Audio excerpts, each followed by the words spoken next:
You're listening to The Broken Meeple Show, a podcast that speaks passionately about board games for the benefit of those who play them. My name's Luke Hector, best known for the Broken Meeple YouTube channel, and I'm an everyday gamer just like you. And I'll be talking about reviews, top 10s, and just about anything that connects me to board games, as long as I have a tea or coffee in hand, that is. So grab a cup, relax, and enjoy. And remember, it's only a game.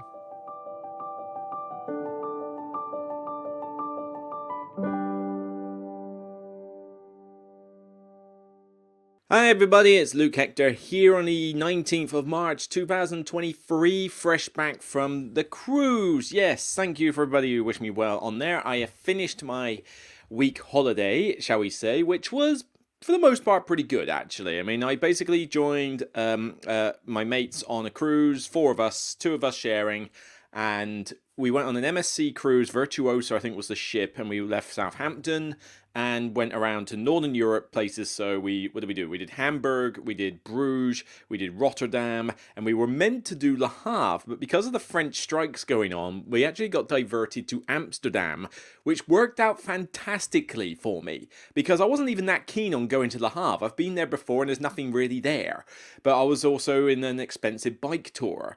And then when we got announced that we were going to have to divert to Amsterdam, they basically said, right, we're going to have to send you over there. We'll give you 50 euros credit on your bill. You can do what you like in Amsterdam. We'll stop there for the day and all sorts, right? Now, obviously, if you were one of those people who got on Le Havre and then had to get off at Le Havre, you were kind of screwed. So I feel sorry for a lot of people who did. But from my perspective, so I didn't have to go to a place I didn't want to go to in the first place. I got refunded the 70 euro or whatever it was for the bike tour. So that ended up going, back to my account. I got 50 euros for the privilege of not going to the place I wanted to go. And then I also got to go to a city which I've been wanting to go back to multiple times since my ex-girlfriend, and I, went there last time and it got ruined for me at that point. So I wanted to go back and have a high note. And it's like, fantastic. So this is actually brilliant for me. And I'm actually getting credit on my account for it. That was awesome. The only negative was that it meant we didn't get back into Southampton until about 12, and I didn't get off my thing until 2. I apologise if you can hear noisy children outside. Unfortunately, they just chose this particular moment to decide to go play outside after they've had all day to do so, but they just picked the second I start hitting the record button. Honestly, this is, well, I mean, I could think of multiple reasons on the cruise why I don't want kids, but yeah, there's just another reason for you. But hopefully you won't hear them too much. So yeah, the cruise was good, and I mean, what did I do? I had a cycle tour around Hamburg. Hamburg itself is not the prettiest city in the world, to be frank. And we went on a Sunday, so nothing was open. So it almost felt like a ghost city. Yeah, so that was a little bit ho-hum. And it also wasn't the best weather, because I was the only one on the cycling tour. So me and the instructor, and we're out, and it's freezing cold. But I wanted to ride on an e-bike for the first time in my life and go around Hamburg. So it's like, fine. It was a decent enough day. But Rotterdam, I just did my own thing. I just went for a walk around the city, took a few photos, enjoyed a bit of the sun, and then went back, because I've already been to Rotterdam, so I already know what's there. There wasn't really much else for me to do. But certainly Bruges and Amsterdam, oh wow, I loved those. Bruges, I've never been there. I wanted to check it out, and it's kind of like a sort of walled in, almost like medieval like city. It's got some modern elements to it, but it's been preserved a lot in terms of its look. It's all cobbled high streets. You've got umpteen amount of shops that are selling either chocolate, tobacco, or beer. It seems to be the four things. Waffles. Yes, those four things are in high abundance in Bruges. Wherever you look, you will see a shop selling those. And yes, I did partake in some chocolate, very nice salted caramel, flaky bar and stuff, but that wasn't the main thing I was doing there. I was on a guided walk tour with a very friendly instructor, and I was doing a beer tasting at the Beer Experience Museum, whatever it was called. Sadly, not the Half Moon Brewery, which some viewers have told me about. I couldn't go in there, unfortunately, but we did the beer museum, we did the beer experience, got to taste 4 beers, and yeah, I gotta say, Belgium, you make the best beers. I mean, I prefer cider and wine, so beer is not something I go, delicious, but I am starting to like beers a bit more. I'm starting to just appreciate that, a beer is nice, easy drink to have for alcohol, and yeah, Belgium, you make very smooth beers, and even going up to like 8.5% beers, they tasted fine. They tasted decent, you know, and it's like, okay, there were none that I was going, oh, this is delicious, I want to like down a whole gallon of this. But they felt like easygoing, drinkable beers. You know, they were smooth, they didn't have horrible aftertastes, and for high percentage drinks as well, they were particularly nice to drink. So yeah, I really enjoyed Bruges. You know, Bruges was just great. You know, I'd love to go back there again, maybe do like a, you know, if I ever meet someone, I'd love to take them there on a romantic weekend. That would be great. And Amsterdam, we didn't do much in Amsterdam, but I was able to just wander around the city a bit more, which was nice. But we wanted to go to the Van Gogh Museum. And it wasn't until we got there that we realized just how jam-packed that place is in terms of booking. So it's like, whoops, okay. It was a bit of a shame, but we were able to get into the Rijksmuseum, or however you pronounce it, and thankfully we didn't have to book miles in advance for that. We just bought tickets and had a wander around. Now, museums are not the first thing I like to go to. I'm not a big history fan. I'm not the most cultured individual in the world. But you know what? I can respect stuff that is, you know, important in that kind of thing. But also I do like art. I don't know anything about most artists, and I certainly haven't got expertise on the thing, but I can, you know, by playing board games and appreciating the art that goes into these board games, I appreciate a good brushstroke. Okay, I do not know who most of these artists are from various periods, like Romantic or Renaissance or whatever. I do not know the history behind a bunch of these paintings, but I can look at a painting and go, that's gorgeous. Ah, love that. That was beautiful, beautiful, beautiful. And so I just spent most of the time around the Rijksmuseum sort of bypassing most of the stuff that was like, you know, pots and pottery, and there's a big dish here and this is a little piano thing. And it's like, okay, fine. But then I was just staring at all the art, just going, it looked very good. Although, turns out I'm more of a romantic period and 1800s to 1925 type person. I'm more of that period for art. There is some scenery artwork on there that I thought was gorgeous, and I much prefer scenery and objects to people. But as it went back in time, you know, we went back to another period and it was all about naval war history, and so all the pictures were based on that. They did look pretty cool, I got to admit, but I preferred the stuff from before where it was lots of like winter and summer, waterfalls, trees, birds, animals, hunting, that kind of thing. You know, they were beautiful. But then we went into Renaissance, and Renaissance was all basically church. It was church, it was Jesus symbolism, it was all that, it was all the same thing. Every picture just looked the same. It was all the same, sort of like, you know, half-naked people in cloths and, you know, Jesus on a cross and, you know, babies and angels and stuff.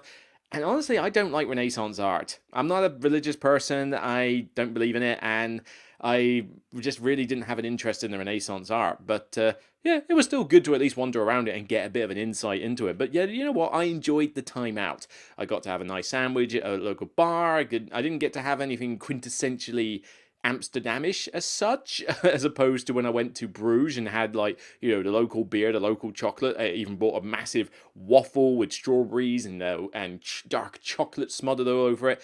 And I was chatting up a couple of American girls while I was there. So it was like, you know, that was good. But yeah, the cruise itself, I had a roommate that snored, not great. Our dining table was next to a bunch of screaming kids on their family tables, not great either. But, you know, all in all, I enjoyed the entertainment, I enjoyed the, you know, the drinks, the cocktails, I enjoyed the trip overall, and it was kind of what I needed. I needed a reset, and even though I was able to play some games on there. But now, I gotta get back into the swing of things. I am really not looking forward to going to work tomorrow, because end of March is not good for a corporate tax accountant, and I've been away for a week, which means I'm going to have a backlog as well.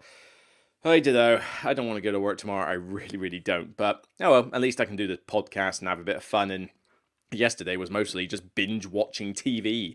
You know, Blue Lock, Boruto, The Last of Us, Flash, Superman and Lois, what else was I watching? Mandalorian, The Bad Batch. I had so much TV to catch up on, and that was before I even got into YouTube stuff. You know, various Dice Tower top 10 bits, you know, Angry Joe reviews, you know, other reviews that I check out. You know, there was a lot to catch up on. But yeah, it's been a decent week, but you don't want to hear about that all the time. So what else has been going on channel-wise? Well, not a lot, because I took a week break. So there is no other channel stuff. You know, I didn't post anything during the time I was away, but I'm pleased to see that the subs have grown whilst I was away, and I was very surprised to see how well the recent reviews have been doing. I mean, Hegemony, nearly 5,000. That's quite a lot for a game that is going to be very niche, but I was very proud of that review, and I really enjoyed that game, so I'm glad that's doing well. Obsession, again, doing really well. People were really happy with the verdict I gave for that one. The crowd surfing has done well, and this one I'm really surprised by. The Star Wars deck building game review. I thought that was just going to be come, gone, who cares about it? It's over 4,000 views, and it's the most recent one I put out. I don't know how that is getting so many views, but I'm not exactly going to knock it, okay? I'm glad it's getting a lot of reviews, and it's still kept in the 90%, which means you just have the usual trolls who downvote everything I do just for the sake of trying to ruin me, and a couple of people who just can't take an opinion that doesn't gel with theirs. And then you get the most of the people actually thumb it up and go, oh yeah, thanks for the video, which is all good. So yeah, we'll get back into the swing of things. I've got a bunch of games to review, some I'll mention in a minute, and I also need to do that top 10 advanced 2-player games. So I'll make it a proper thing to get that recorded as soon as I can, so that I can air that top 10 out, because I know a bunch of you enjoyed the Next Step and the casual ones. I mean, what are the casual ones? 7,500, and Next Step is 6,500.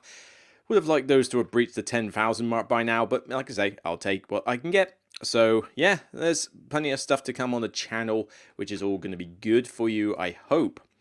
So let's go into... Now, there isn't really going to be a debate topic here. I was debating doing a topic on whether apps and online gaming has been a good thing or a bad thing.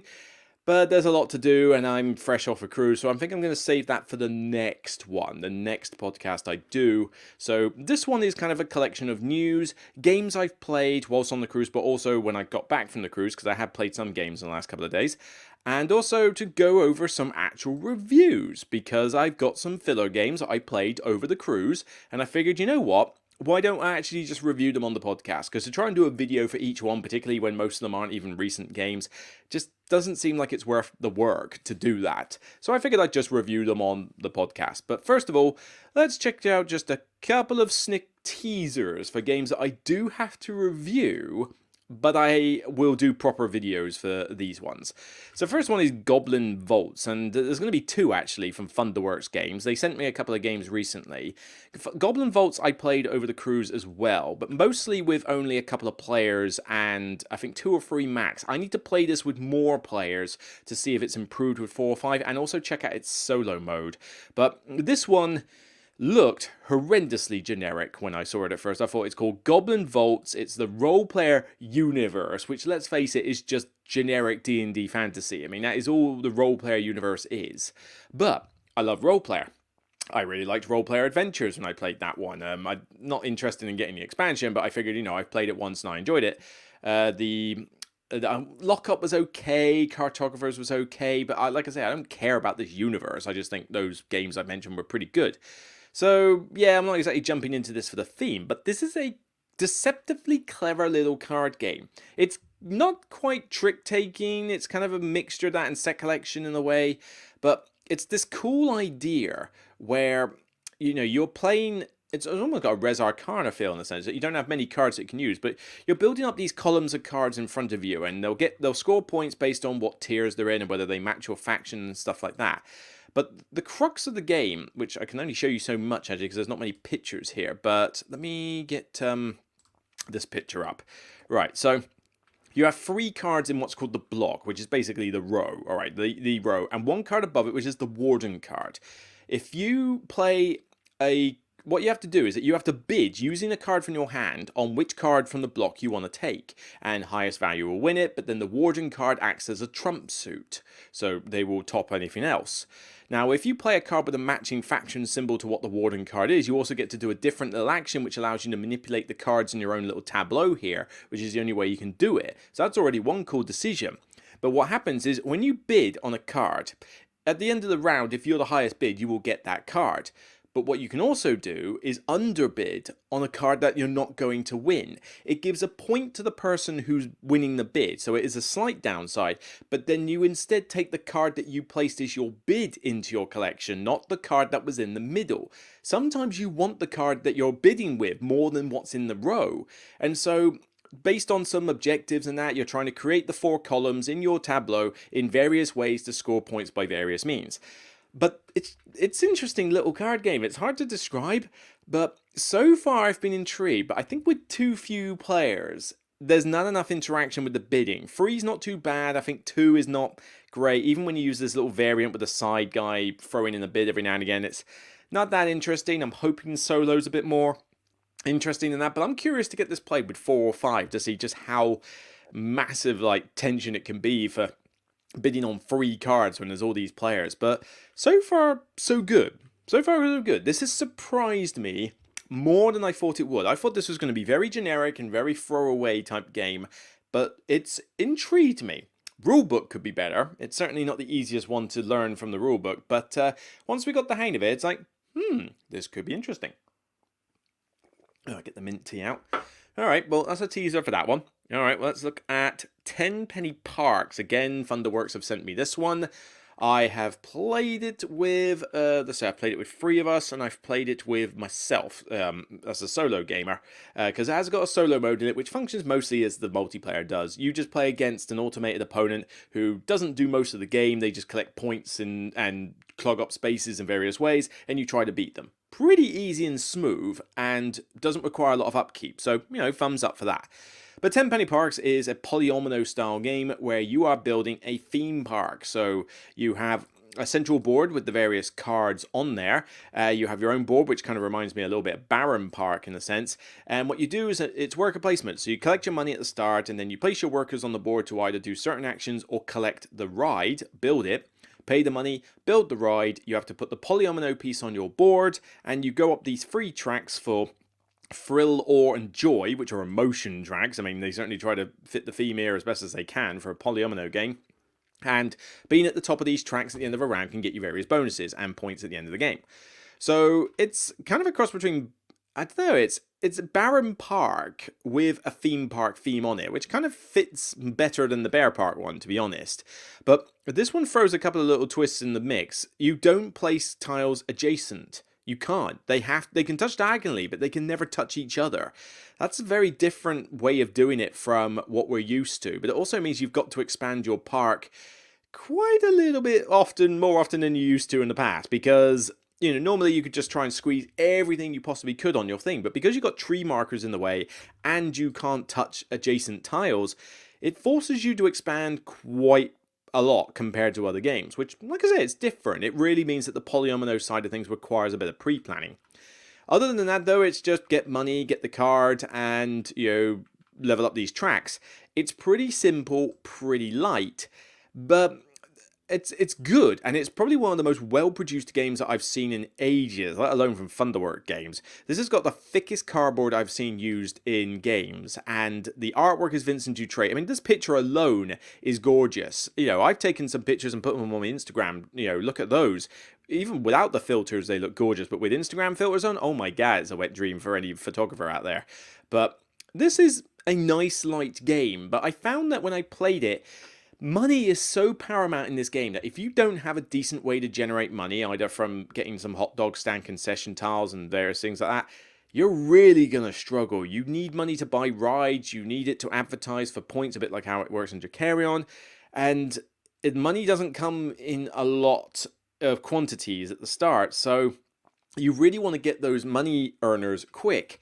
And so it kind of becomes the forefront of the game a little bit over everything else, which is a little bit concerning. I'm worried that it's a little one note in that regard, but so far I like it, but it's not blowing me away as much as I would love it to after the fact that this is so well produced. I mean, this is a 10 out of 10 for component quality and artwork, and, you know, just its sheer build is worth a 10 out of 10. The game itself is fine so far, but I need to see what it's like with 4. I'm worried it's going to be a little bit punishing at 4 in the sense that it doesn't scale with the spaces, so I'm worried that 4 is just going to be a bit too tight and 2 is going to be a bit too liberal. We'll see, but you know, so far I like it, but I was hoping it would blow my mind at first, and so far it's entertained me, but it hasn't blown my mind, and I really wish it was blowing my mind. Okay, and another teaser, Orichalcum, or I think this has gone by a different name elsewhere. I mean, this is the Pandasaurus cover. I've actually got it from BlackRock Catch-Up Games and Hachette Board Games, that company's version. So I think I've got the European version rather than this American one. I'm not sure if there's any difference whatsoever, so as far as I'm aware, there's no difference. But this one is, getting quite a lot of buzz lately for how simple and light it is, yet how smooth and how interesting the decision space is. Essentially what is happening here is it's a table hog for sure, but everybody's got a map and you've got action cards in a row in the middle. This is a better picture actually. You can see these action cards on the top left here, and each one gives you a terrain tile of a varying size and an action you can do. You take it in turns to take one of those cards, place the tile on your map with varying restrictions, and then you get to do the action on the card, but then you can spend resources to do bonus actions. But what this is a race to get to 5 victory points, but you can get points by getting favor with a titan. You have to build lots of the same terrain together. You can build temples, which actually requires the opposite. You want diverse location terrain tiles, but then you can also just farm a ton of gold, or orichalcum as they call it, and spend it to get these medallion tokens, which can act as a victory point as well. So you've got 3 main ways to get victory points, but you need to get orichalcum metal, you need to get hoplites as a currency, you need to kill monsters because you must have an island free of monsters by the end of the game as well. But it's a very tight game, and with 5 victory points, I mean, Dune Imperium goes up to 10, this one only goes up to 5, you end up with very tight sudden death style mechanics by the time it finishes. But what I'm really liking about this is, I mean, the production quality is great again. It looks nice and colourful on the table. A bit too much of a table hog, yes, but at least it means it's easy to see everything. Now, it's, like I say, it's doing a good job so far. I need to try it with more players. I've only done it with 2. I need to try it with 3 and 4, and there's no solo mode, unfortunately. But I'm not really certain if a solo mode would be necessary with this. I think not every game needs one. But you've got a lot of different ways that you can kind of build yourself up, a few different paths to victory. It's definitely more tactical than strategic, because yes, you can sort of go, well, I'm going to try and get this, but then the cards and the tiles that come out might give you other ideas. It's not the most interactive game in the world because you're pretty much doing stuff on your own map. Sorry, I got a tiny bit of a headache. And it's really just taking the cards. So, although there is one aspect with the Titans, where the Titans are one use and then they flip over. And then if somebody else builds or expands their area, then they can nick the Titan off you and they're worth a victory point, so there is that. It's so far a solid game, but I need to try it out some more and see if it stands the test of multiple games. But yeah, I was pleasantly surprised by how easy it was to teach, how easy it was to learn, no ambiguities, how many options there were, even if the main option you wanted was taken, and just how close and tight-knit that scoring is. There's a lot to like here. Question is it going to continue that way? We shall see. Alright, well, let's get on with, I'm going to do the news first before I get onto the reviews. So let's very quickly talk about a couple of news here. So very quickly, you will recognize a couple of games called Acquire and Roborally. These are 2 pretty old games. I think Rio Grande did one of them. I'm not sure, or maybe they did both. But, or Hasbro might have done the old one. But basically, Renegade Games are bringing Acquire and Roborally back. So Acquire is a game that was made in the 60s, I think it was, and it's kind of got a similarity to Foundation of Rome, where you're placing like numbered tiles on, I wonder if this is showing up on the zoom thing on the board, I can't tell, but you essentially place these tiles that correspond to like the rows, so 1A, 3B, 4C, that kind of thing, and when you build them together, you can erect hotels, and you're buying shares in the hotels, and as they get bigger, they get more valuable, so you're trying to invest in the ones that are going to make you the richest investor. I found it fine, but I found it quite slow. This game's not a short one. It takes a while before it finishes, and you can be in a situation where you just have no way of winning. I liked it okay. I mean, for an old game, I liked it fine, but I'm not sure if I'm desperate to grab a copy of this when it comes out again, but Renegade Games will have good build quality, and certainly it could use a bit of an aesthetic upgrade. So it would be cool to see what Renegade does with this one. Roborally, it's not really a game for me. It's chaotic, it's a programming game, but hey, a lot of people like Roborally, you program your robot's movement, and as the decks are revealed, chaos ensues. You're moving across conveyor belts, trying to get to objectives and stuff. And as I say, it's okay, but it goes on for ages if you've built too big a map. I mean, it says 45 to 90 minutes. I'm telling you, with a lot of players and a big map, it goes on much, much longer. So it'll be interesting to see how they've curbed the time limit in this by not making it stupidly expandable. But again, good production quality, good publisher, this could be good. So if you're into these two games, then, be on the lookout for these. They're on pre-order already, but you might have a chance to grab a copy, like a nicer copy of what you already had, or now you can finally jump into these two classics as they were. Okay. And then the other one, well, this one makes me I'm ambivalent about this one. I'm partially glad and partially not. But if you remember, there was a game called Puerto Rico. It's an oldish Euro game, and it was #1 on BoardGameGeek for a while. It's fine. It's an okay game. But basically, you were building up plantations and, and stuff like that. And you were trying to make resources, sell them, profit, victory points, I forget. It's been a long, long time since I played it.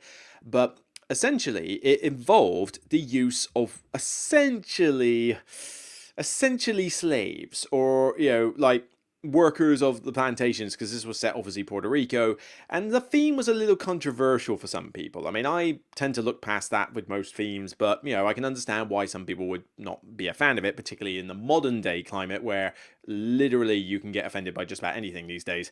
But then there was a big deal, I believe, some people came together to re-theme it and re-release it as Puerto Rico 1897. So this was basically going to be the exact same game, except it got its theme renewed so that the time period was slightly changed, or maybe similar, but basically you weren't carting around slaves and stuff like that. So it basically took out the controversial aspect of the theme.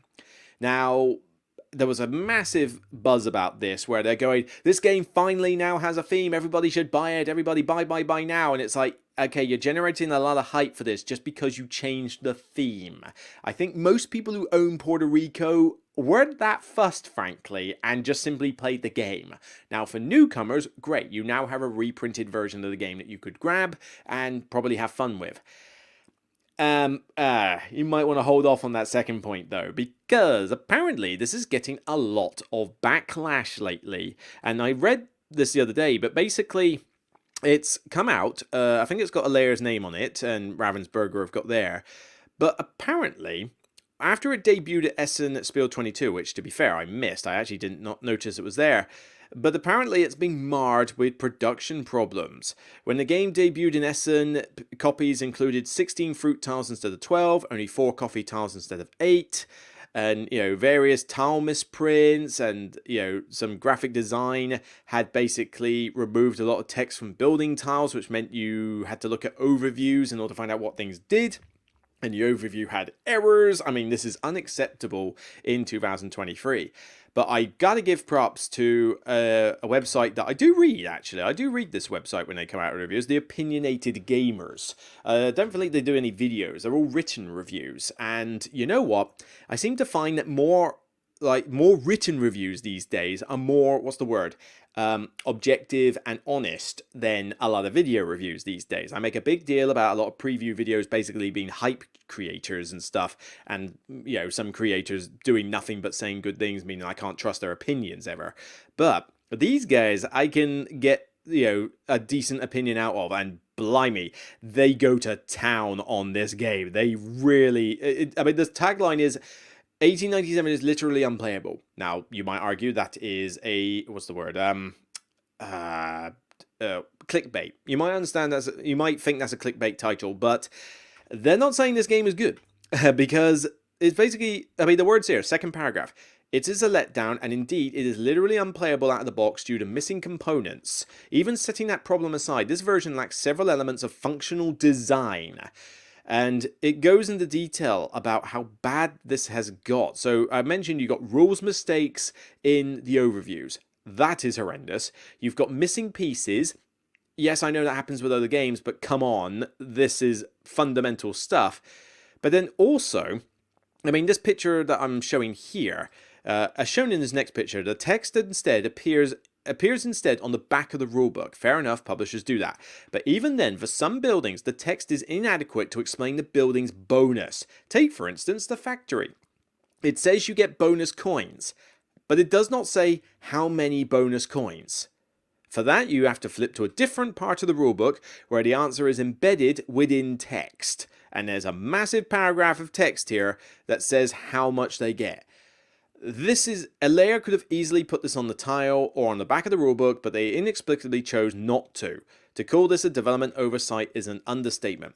And it goes into a bit more detail as to the problems with this game. So, kudos to you guys for sticking with your guns and actually saying it how it is. Because trust me, you go to town on this game for it. Believe me, if I was playing this, I would have probably done a video of me driving my car over this, because I would have been so annoyed. So you're going to town on it, and you're probably doing it lighter than I would have done, because I would have ripped this several new ones had I been cursed with this game. But yeah, this is unacceptable, I'm afraid, Ravensburger and Alea. I mean, you've taken one of the most popular Euro games from like the last decade, and you've completely ruined it in terms of its usability, its production design, its production component, like actual inventory, and all just so that you could change the theme. Was the theme redone so worth it that you've basically crippled the game? Something tells me maybe you should have thought a little bit more about actually making the game playable rather than just simply appeasing people who are complaining. This really should have been better, because it's a punch in the face to those who wanted the theme change. I wasn't that fussed about the previous theme. I look past it and I go, look, it's one of these things, I never got hard up about the viticulture world conquistador thing, remember that controversy that blew up out of nowhere and stuff like that. Most of these I just look past. I go, look, it's a part of the game, it's a part of the history. Yes, it's going to offend some people, but as long as they know going in that's like that, then you can make your decision not to play the game or buy the game based on that. Fine, make your purchasing decision based on your beliefs and that. Perfectly fine. No problem with that at all. If I was against, if you did a farming game, a Euro farming game that was based on the southwest of England, and you made out all the people in the southwest of England to be, like doopy farmers, that talk weird and, are seen as like the lesser intelligent workers that you could get in the worker placement. If you basically did it to poke fun at the southwest of England, I'd probably be a bit annoyed by that, and I would probably be like, you know what, I don't want to support this game for that reason. So yes, I could have that problem, if it's, something close to my heart. So I can totally understand that some people wanted these themes changed. But for all the buzz that this was getting for that theme re-changed, for all the online social media wars that were going on with this, because every time one of these things happens where a theme gets changed, you'll get one half defending it, and then you get the other half against it, both of which have got legit reasons for why it should or should not happen, but then both also have very bad reasons why it should happen, where it starts getting into flame wars and really offensive and frankly eye-rolling stuff. But for those who wanted this theme re-changed, they got what they wanted. Fair play, and now this is just punching them in the face for it. This is not acceptable, and this needs to be rectified fast for those people. But I just wanted to bring it to the attention because this is just kind of like a shout out to publishers that you need to get this stuff right. Graphic design is important, rules are important, overviews are important, basic fundamentals of game design have been forgotten in this reprint. It is not acceptable in 2023. It's not really acceptable in the last decade and a half, frankly. But yeah. Basically, if you are really excited for this game, I am telling you now, hold fire and wait. Wait for this to be fixed, but even then, I don't think they can fix some of the really bad rules and graphic design stuff. So honestly, if you want to check out Puerto Rico, I think you should just probably either find an online version of the one that exists, or just try and find a second-hand copy of the original version. I know the theme's a bit more controversial, but at least you'll be able to play the game. So yeah. Interesting little bit of rules, and this was some interesting reading when I found out about it. But yeah, not good for those who, campaigned hard to get this done. Not acceptable. Not acceptable. Alright, well, let's go on to some reviews then. So, quick reviews for free filler games, and just to, hinder the fact, if I was doing this on a video, I would be doing this as a promo as well. But all of these have been supplied by KIENDA. This is the, the official retailer sponsor of the channel. So, by all means, check out their store, check out their works, and use my referral code in the description of every video I do to get yourself a small discount on your first order over £60. But yeah, they've got some cool stuff. They've got good prices, and I get their Sleeve King stuff. They've got some good prices for damage games if you don't care about the box. And they've just recently released a bunch of the Efferfield stuff in retail. Sky Mines, which I don't care about because it's Alexander Pfister game. I probably won't like it, especially if it's based on Mombasa. But it's there if you want it. Great Western Trail Argentina, it's there. £36, pretty good price for it. Woodcraft, check out my review. I don't think it's everything, but if you like it, great. They've even got the Europa Universalis, or whatever it was called, Universalis, the Price of Power, that huge monster game. So they got plenty of stuff on here, and they have sponsored this channel for a long time, so thank you very much. But also, these free filler games that I'm reviewing were from them, so by all means check out their stuff and show some support, particularly if you're in the UK, but even overseas you might be able to get yourself a decent deal. So on to the actual filler games themselves. Now, yes, okay, they supplied me with this and they are a sponsor. They know how I roll. They know I talk honestly about games, so they know, and they have seen from the past, that just because they give me a game does not mean I'm going to like it. But that is not a precursor to this particular game. That's on screen. Codex Naturalis. Naturalis? I don't know how to pronounce it, but basically just Codex, as if anyone cares about the tagline.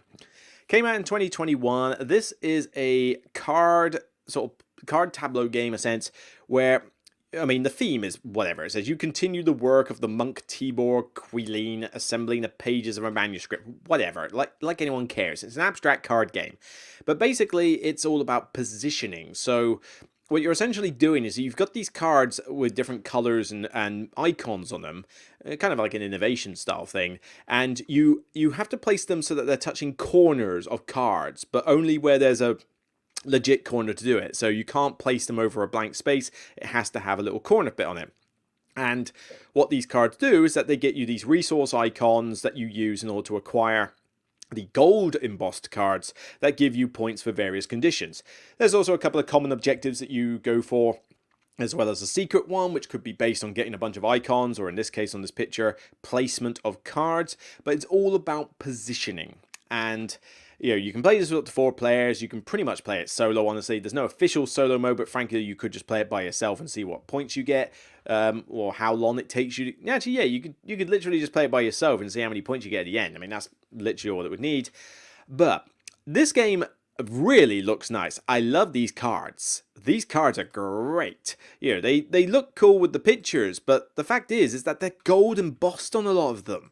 And it really didn't need to be, but... the pictures might not show it exactly, but a typical resource card will be standard artwork, which already looks pretty good. There's some very nice imagery on these cards. But the gold embossed ones are really nice. Comes in a tin box. Yeah, you can probably see it stands out a bit more on here. And these are properly gold embossed cards. So that's a pretty good amount of production design here. Comes in a square tin box, and I'm not the biggest fan of tin boxes, I got to admit. But the game is very simple. You basically play a card from your hand, of which you'll have 3 at a time, place it with the restrictions, score any points if necessary immediately, and take another card from the display. And that's it. It just goes with all the players. It's a race to get to 20 points to end the game, but then you can score for end-game objectives and then who's got the highest.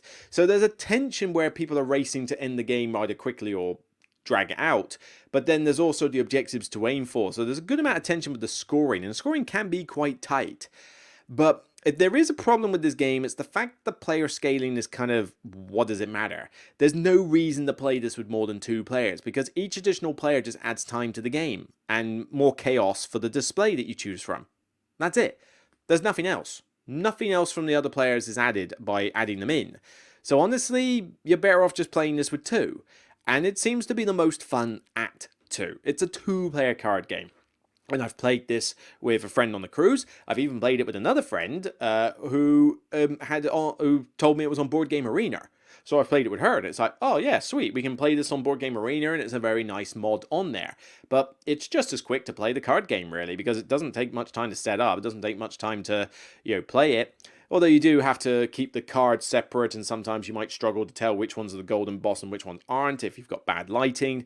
So you do need to be a little bit careful with that. But it's a neat little card game, but it's just nothing special. It's not like, oh, this is going to be one of the great fillers. But it is a filler game, and it is well-produced filler game. I mean, it's Bombix are the main people who have made this, and Bombix do good, well-produced mini little games. I mean, Abyss Conspiracy was another example of one that I really like, and of course I love Abyss and some of the other games they've made. But this is just a nice, elegant, very pretty card tableau positioning game, and you'll have some interesting decisions to make. You'll be trying to make do from a tactical perspective with what you've got while trying to achieve objectives. Do you cover up this? Do you try and set your tableau up in this way? So there's some interesting stuff there, but it's not a game that blows my mind. It's decent. It's not that expensive. It looks nice. And it's pretty easy to play and easy to teach. I'd give this one probably a 7 out of 10. It's good, and I can recommend it if you want another filler game. I think there are better fillers overall, but this one is just a nice one that I can put on my shelf. It's pretty easy to hang on to, and you can play it on Board Game Arena if you want an easier method, but it's small, it's relatively compact, and I played it on an oval glass table, which wasn't particularly big, so it's not gonna play on like an airplane seat or anything, but you could take it traveling, and as I proved, it worked fine for me on the cruise. But just don't really bother playing this with more players. 3 and 4 is unnecessary. Take this if you want a nice 2-player filler to play with your spouse or something like that. That's probably the best way to go about it. Alright, the next one is Cafe. Cafe came out in 2020, and this one is basically in early 20th century Portugal, you're processing and delivering coffee. Again, the theme is mainly just there as a setting. It's pretty abstract, but this one uses that card mechanic that you've seen in a lot of games where you overlay the card. So Smartphone does this with the tablets, Fall of the Mountain King does it with the tapestry system that's in it, and games like Honshu, Hokkaido, and a couple of others, even the Arboreal game that I previewed back in January. They use this system where you put cards and overlay grids in order to create more actions and space for yourself. So with this one, you're essentially making and processing coffee. And so you try to build up your little company as a way. Now, all these pictures, all right, that's better. So these cards, which are pretty big, fairly abstract, they've got spaces on them, and they all have beans that you can produce, which are represented by cubes. Yes, it's got to be compact in a way. It's got coffee shops that you can deliver cubes for points. It's got the coffee mug where you give you extra action points in a turn. Boats discount certain things in the game. But then there's also the roaster and the drying rack, or whatever it's called. I forget what the name of it is. But basically, what you have to do is that you have to first produce the beans, then you have to get those beans onto the drying rack space, then you have to get those beans onto a roasting space, and then you either have to deliver them to your warehouse for set collection points or to the shops for whatever they want for more points. Now, the idea is that you have a certain amount of action points in a round to do those things, as well as some restrictions being that you have to take all the cubes of the same color at a time. So, I might have produced a bunch of colors, but I can only take all of one color when I put it to the rack. And obviously you have to get them on your roaster in order to deliver them. You have as many action points in the round as you do coffee mugs. So in this particular diagram, there's 5 there. So you've got 5 action points. It can go up to 8.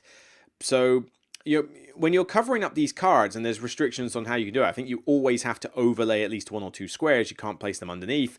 You're potentially covering up spaces that you might like to use, but you might want the stuff on the new card. And you basically just take these from an open draft at the start of a round.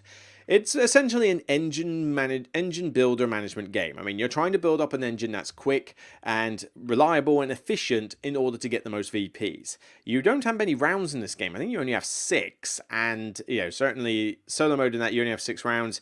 And this game feels like it's over a little bit too quick. It's not that the game is necessarily short, but you don't feel like you've achieved a lot in those 6 rounds before the game is now ended. It feels like you wanted the same length of time, but maybe 2 extra rounds just so that you could really let this machine get going. Otherwise you are basically doing what you can. The solo mode is basically the exact same thing as the multiplayer mode, and this is again similar to Codex. The biggest problem with this game, in fact it's an even bigger problem with this game, because whereas I'll play Codex with 2, even this one doesn't even warrant playing Cafe with 2. There's really no reason to have multiplayer. It's entirely multiplayer solitaire. You have free cards that you take it in turns to draft from and it replenishes. That is the level of interaction in this game. I do not influence your beans. I do not influence your roasting or drying. I do not influence your VPs, your coffee shops. You can't deliver to my coffee shops. I can't deliver to yours. So there is no reason for anyone else to be playing this game other than extending the time length. That's it. And when you've got 4 of you with these cards overlapping, you need a decent amount of table space. But the game itself is okay. I mean, it certainly is tricky to do well in because, I had a time when I was producing a ton of beans, but then because I didn't have many actions to do roasting and drying, it was inefficient to get them off. And the idea is that when you put them in contiguous groups, so all of these beans in this big connected group will produce at once, the same applies for roasting and drying. You want to get multiple drying spaces together and multiple roasting spaces together so that you can do more stuff at once per action point, hence being efficient. It's pretty much impossible to win this game if you don't have a decent, efficient system of roasting and drying, because you will just be too slow to get any decent amount of points. You really need to not produce too many beans without being able to do anything with them, because if the beans are on your cards at the end of the game, who cares? Now, there is a variant in here to add these espresso cards in. I think they just make it a little bit more complicated. And there's another variant to do an auction for the cards rather than draft, but that just adds more time and fiddliness to the game, and I don't think is worth it. But with this one, it's fine, but I didn't get as much enjoyment as I've wanted to, really. As a solo puzzle, it's not bad. I mean, if you like these engine builder style games and you like this look, then you'll probably get a decent amount of fun out of it, particularly if you're going to play it as a solo puzzle game, because it's basically just beat your own score, which isn't that entertaining. But then frankly, when you play it against another player, there's so little interaction that you just don't care. It's just a case of racing. It's just a case of beat your own score or beat their score, and that's it. The game doesn't play out any differently. So it's well produced, it's got a good aesthetic, you got a ton of cubes that you're going to have to be fiddly with, and certainly it can lead to a lot of analysis paralysis with these action points, because when you've got 5, 6, 7, 8 action points, it's going to take that person a long time to come up with their turn. It just happens. I give Cafe a 6 out of 10. It's above average, it's fine, it's produced well, it's got a good action point system, and it's got a lot of tense decisions to make with the card overlapping, which I do like as a mechanic, but it just doesn't really bring out the fun factor as much, and it is basically just a solo game. Adding the players really does nothing here. In fact, can this go to 5 players? I forget. How many players can this go to? Thankfully only 4, and it says here best with 2. Well, yeah, that's because literally there's no reason to add a 3rd and 4th, and frankly, even adding a 2 is not that important. You might as well just play it solo. But yeah, 1 or 2 players is probably the best way to play it. 20 minutes, you'll be lucky. I don't know, 20 minutes even solo, that's pushing it. But it's fine. It's not a bad game. It's just nothing particularly to write home about. It exists, whatever. I was almost tempted to go down to a 5, but I think 6 is probably more fair, because there is some good stuff to be had from here, and it is a tricky little puzzle to figure out and do well with, particularly with what cards you got given. So engine builder lovers are going to really like this. For me, it was fine, just nothing amazing. Alright, and then finally we have Cubirds. Cubirds is one of the more weirder looking games I've seen, because it uses this kind of blocky artwork for the birds here. But this is another little card game. Stefan Alexander has designed this, and it's very simple. Also very simple to set up. I mean, you basically just shuffle all the cards together and deal out these 3 rows. That's it. That's the setup done. It really is that quick. But what you're essentially doing is you're trying to build a collection of birds in front of you, and it's either got to be, I think, 1 from every type, or 2 types with 3 cards in them. So you're either diversifying or you're focusing here. And the idea is that you have cards in your hand, and these birds are of the different types. You can see, yeah, the different species.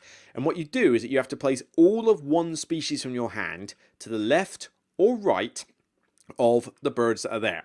So I might have 2 of these like parrots here, and I might put them to the left of this lot down here. I have no idea what some of these birds are. They're all weird blocky stuff. I'm guessing that's an owl. I'm not entirely sure, but like I say, what is a pencil bird supposed to be? This little stick bird here. What is that meant to be?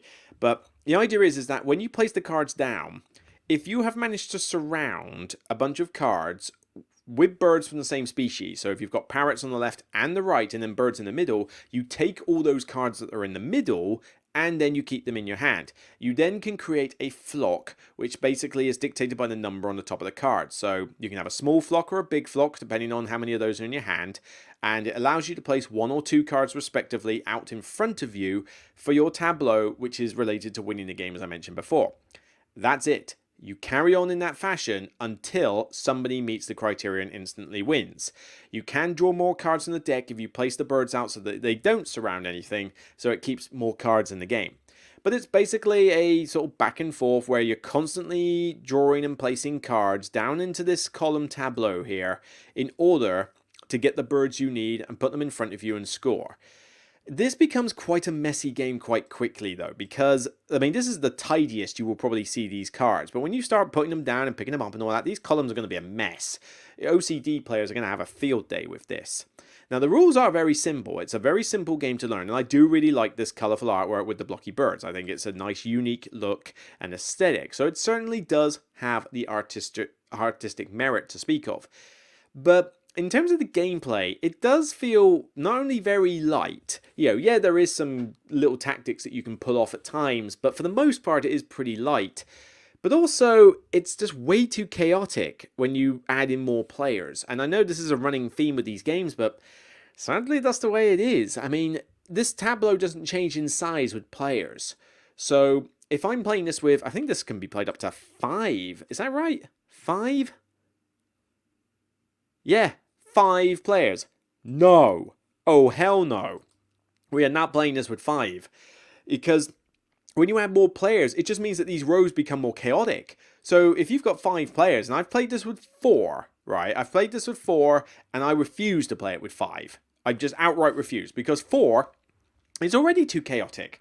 Because you might as well just go out and buy yourself, make yourself a drink, and then come back and see what's left, because the rows are going to have changed too dramatically.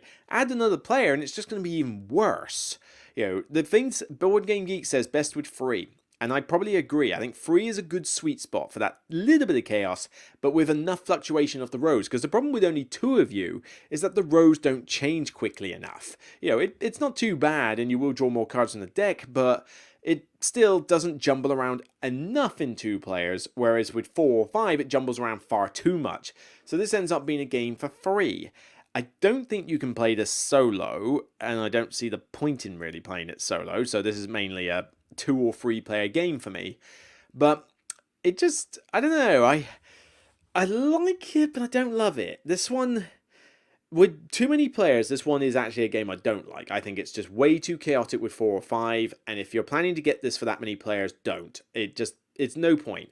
If you're going to make it that chaotic, then you're basically just trusting to luck as to your means of actually being able to do well, and you could just get hosed over really easily. Now, with 2 or 3 of you, the game does improve, and there are some plays that you can make thinking, right, well, I don't think you've got birds in your hand of that species, so if I place this bird down here on the left, you're not going to be able to place those on the right. And even if you did, are you going to want those birds? You're aiming clearly for parrots, so can I stop you getting the parrots by making life harder for you? So with 2 or 3 of you, that's easier to do, particularly with 2. But with too many players, you can't make that assumption about every player. It's just not possible. So Cubirds was nice, and it's charming, and it's light and very easy to teach. But again, it doesn't really blow my mind. It's fine, and it does the job, but I don't find myself drawn to want to bring it out a lot. It's quick, it's not a long game. I mean, you're talking 30 minutes tops for this. It should be done and dusted pretty quickly. And I don't like the OCD nature of having to constantly fiddle around with these columns and rows, because they start off nice and uniform, but once you start playing and drawing cards, oh my god, this thing becomes a mess, unless you've got somebody dedicated to organize them really nicely. It's decent. I like it, but again, I just don't think it's like an amazing filler. It's not one that I'm saying, oh yeah, everybody needs to grab a copy of this. I'm thinking that this is a 6 out of 10 as well. It's above average, it's decent, but again, it's just not something that really blew my mind. I like filler games, I like short games. You can look at my top 10 lists on those topics, but there are other little filler games that I just think are better or more interesting. These have been decent. Now, Codex, I'll give a 7 out of 10 to. Codex, I think, is the best of these 3 games and is the one that I'm probably going to hang on to.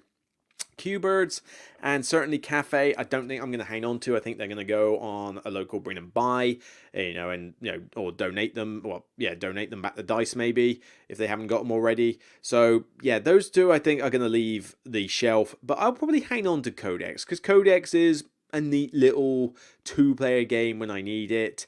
And, I know people that would probably play it, but even then, I don't know how much longer that will last, being only a 7 out of 10. These are 3 decent fillers. They're okay. They're not bad. They're just not particularly good or great either.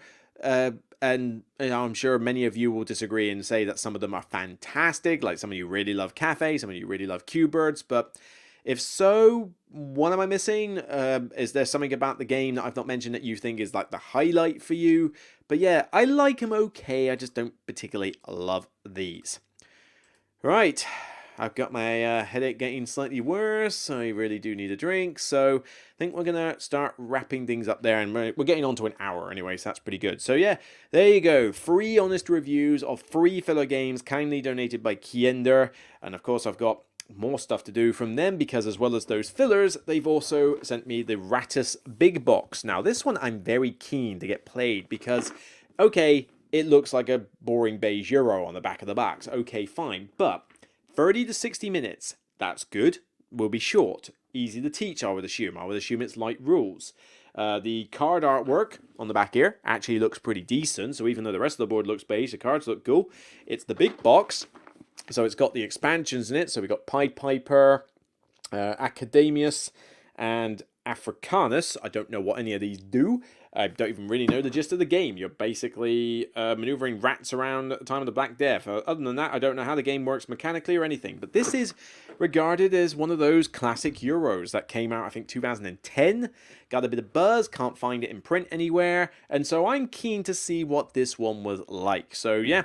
But I need to get it played first. So yeah, it might be a little while before I can review that one. You will more than likely hear of Tenpenny, Goblin Vaults, and Orichalcum before you see Rattus. But it will come eventually. I just need to get it played, particularly with some of those mods. So it is going to take a little while.